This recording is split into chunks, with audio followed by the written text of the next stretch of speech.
Como é que eu posso liderar pessoas que querem me derrubar? E essa é uma pergunta perigosa, porque a gente não pode ser ingênuo diante disso. E temos a olhar isso com a responsabilidade que todo líder traz, que primeiro passo é não se colocar vulnerável diante disso. Mas o grande desafio é o não querer responder na mesma moeda. A tendência nossa diante disso, pela raiva, é queremos espelhar o padrão de comportamento e nos vingarmos. E do ponto de vista do poder, a gente vai ter a decisão final. Então, antes desse outro fazer algo por mim, eu vou fazer contra ele. O problema é que isso até me protege, mas isso também comunica aos demais. Se eu entro em guerra direta, em combate direto, a comunicação que isso gera no time muitas vezes é perversa. E o pior, começa o jogo de nós contra eles. As pessoas começam a tomar partido, tomar lados. E isso vai deslegitimando a tua liderança e se perdendo. Então não existe uma solução pronta, uma resposta pronta para isso, porque sempre existe o outro. Mas tem uma premissa básica sobre liderança, é que ninguém dá poder a quem não tem. Nós não temos poder sobre o outro. Em última instância, nós só temos poder sobre nós mesmos. Esse é o maior poder e talvez o único poder possível. Eu queria trazer algumas reflexões, né, sobre movimentos que a gente pode fazer a partir desse olhar, a partir desse lugar. E talvez a grande referência que a gente possa se utilizar é da experiência marcial como construção dessa sabedoria. Se a gente olhar do ponto de vista marcial, todo artista marcial tem algo que ele sabe que ele não pode perder. Se ele perder, ele já perdeu a luta, que é a sua base de sustentação. Se ele perdeu a base de sustentação, ele já entra naquela luta perdido. E como é que essa base de sustentação se constrói no dia a dia? Né? Se eu deixo que as emoções me tomem, me tirem do meu centro, e a gente está trazendo essa expressão de estar no centro de mim mesmo, se eu sou tomado e regido pelas emoções, tudo o que outro fizer eu responderei de maneira reativa e não tem como eu ganhar, porque eu vou entrar em embate direto. E mesmo que eu vença, o risco de eu perder é grande, porque eu perco a coletividade, eu perco o time, porque eu passei como criança a me trocar numa experiência infantilizada. Então, o outro, ele vai atiçar, ele vai tentar trazer essas questões. Então, primeiro, proteja-se, não se coloque vulnerável diante do ataque do outro. Mais uma vez, ele só se atinge se você permitir. Então, não dê esse espaço egóico de se sentir pessoalmente atingido por aquilo que o outro trouxer. Segundo, parta da premissa de que o outro muitas vezes pode estar com a mente embotada. Você provavelmente representa grande parte das dores que ele está tentando expressar com percepção do seu inconsciente. E aqui, mais uma vez, não é sobre terapia coletiva, mas sobre espaço de escuta. O Aikido, que é uma arte marcial extremamente potente, ele tem a premissa, né? Deixe o outro expressar seu golpe, mas saia do centro. É a esquiva. O boxe traz isso também muito fortemente. Então, como líderes, não adianta eu querer bloquear o golpe do outro, porque se eu bloqueio, eu entro na experiência de impacto, de contato direto, de confronto. Dê espaço e esquive-se. Proteja-se. O que significa isso na linguagem social? O grande negociador de conflitos, William Ury, né, que trabalhava em projetos de guerra de ódio, né, entre palestinos, judeus.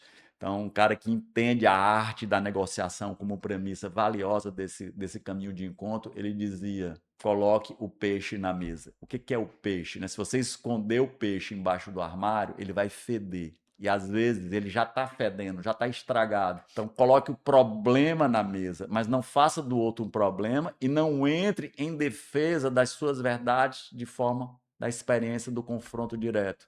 Deixe que o outro se expresse. Isso só pelo princípio psíquico já é catártico. Então, sempre que você tiver alguém que você percebe isso, não faça de conta que não existe. Traga à tona o peixe. Espelhe o seu inconveniente, o seu incômodo. Não se torne vulnerável do ponto de vista emocional. Não vá para a luta direta. Não vá para confrontar do ponto de vista de uma imposição, mas traga os motivos do outro. Olha, eu percebo que você tem feito isso na situação. Traga os fatos. Traga a ocorrência factual, não inferências. Eu acho que você quer me destruir, porque aí você está trazendo uma inferência sua sobre o outro. Mas traga, olha, eu percebo que na última reunião você se comportou de determinada forma, eu me senti de determinada maneira com que você trouxe, e deixe os reais motivos emergirem. Pode ser que isso não leve a nada, mas na melhor das hipóteses, você ajuda a esvaziar esse espaço. E não raro, se você estiver nesse espaço de poder, pode ser que você encontre uma ponte. Pode ser que você perceba a mente embotada do outro e encontre caminhos de reconciliação, ou no mínimo de assegurar espaços de convivência pacífica, né? E aí a gente traz mais uma vez uma grande figura que foi um mestre em lidar com essas experiências, que foi o Mahatma Gandhi. Gandhi sabia, eu não posso ser vulnerável diante da opressão do outro, porque eu preciso me afirmar, mas a minha afirmação ela não vai vir por meio da imposição da força diante do outro. Então, eu não vou submeter ao outro, mas eu também não me submeto ao outro. Gandhi tinha uma máxima que eu acho maravilhosa. Ele dizia: podem me torturar, podem me massacrar, podem quebrar os meus ossos, podem até tirar a minha vida. Aí terão o meu caráter, mas não a minha dignidade. Então, como líder, sustente a sua dignidade. Se coloque em um espaço de presença, não se torne ingênuo diante da experiência. Ingênuo é desprezar os eventos. Mostre para o outro que você percebe e vê a agressividade e a injustiça do outro. Gandhi fazia isso, né? Ele não se escondia e negava a opressão do outro. Ele colocava luz. Digo, olha, eu percebo o teu ato, mas não traga do ponto de vista do julgamento.